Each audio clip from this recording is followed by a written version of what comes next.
Hello, creatives. Welcome to the Creative Architects Podcast. Today, let's listen to Ethan and Lenny talk about the nitty-gritty of interior design.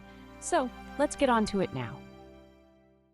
Okay, so we're diving into home interior design today, and you guys sent in some really interesting stuff this week. Yeah, lots to unpack. For sure. So the big question is, how do we take all this great info and actually use it to create, amazing homes? That's the goal. Right. Absolutely. So Yeah. we're talking 10 key areas, like how to plan your space, how to use lighting materials, colors, furniture, kitchens, bathrooms. Even things like acoustics, smart homes, sustainability. Then, of course, how to make it all feel like you. Yeah, your own personal stamp. So where do we even begin? Well, it all starts with space planning.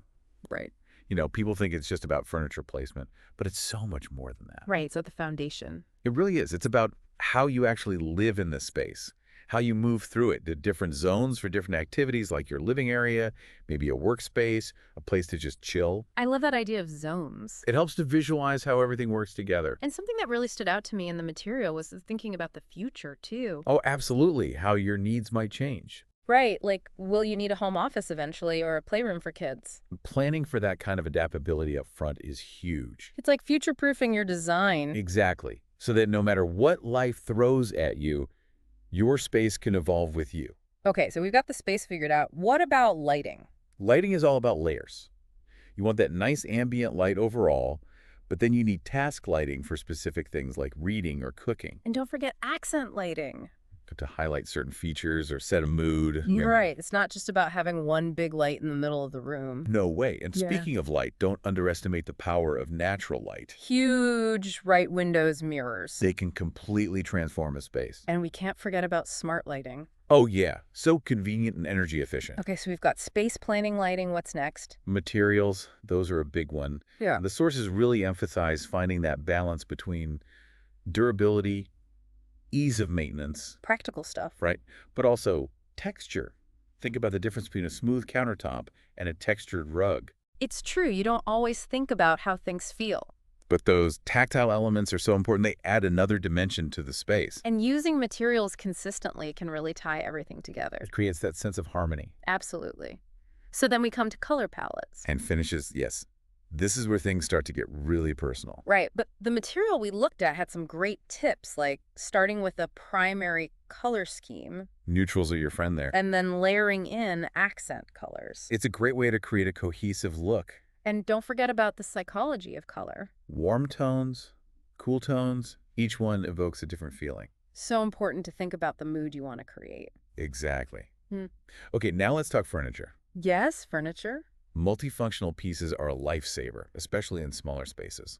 And we saw a lot about built-in joinery. Ah, yes. Custom shelves, cabinets, things like that. They can really maximize space and create a clean look. Plus, they add a touch of luxury, don't they? Totally. Now, kitchens and bathrooms, those are biggies. High traffic areas for Right. sure. Functionality is key here. Absolutely. High quality fixtures, Yeah. good storage, proper ventilation. And lighting. Lighting. Can't emphasize that enough. You really don't want to skimp on those essentials. It'll come back to bite you every day. Now, this is one that people often overlook: acoustics. Yeah, it's easy to forget about sound until you've got a problem. Right, but the material talked about using soft materials like rugs and upholstery. And proper insulation, of course. It can make a huge difference in terms of noise reduction and privacy. It creates that sense of calm and peace. All right, then we have smart home technology. Oh, the possibilities are endless. Lighting, temperature control, security systems. The key here is planning ahead. Yeah, thinking about wiring future upgrades. You don't want to get caught out later on. Okay, and how can we forget about sustainability? It's more important than ever to be mindful of our impact. Energy efficient appliances, sustainable materials. Even things like rainwater harvesting. It all adds up. Even small changes can make a big difference. And finally, the fun part, personalization. This is where you get to let your personality shine. Artwork, family heirlooms, those little touches that make a house a home. And don't be afraid to change things up seasonally. Keep it fresh, keep it interesting. It's your space. Make it your own. I love that. So we've covered so much today. We've barely scratched the surface. But I think the key takeaway is that good home design is a holistic thing. It's about considering all these elements together The space, the light, the materials, the colors, the textures. and how they all work together to create a harmonious whole, And of course, it's about making it personal. reflecting who you are and how you live. So as you think about your own home and all these different aspects, Here's a final question for you. if you could choose just one design element to focus on, What would have the biggest positive impact on your daily life at home? think about that one. And until next time, happy designing.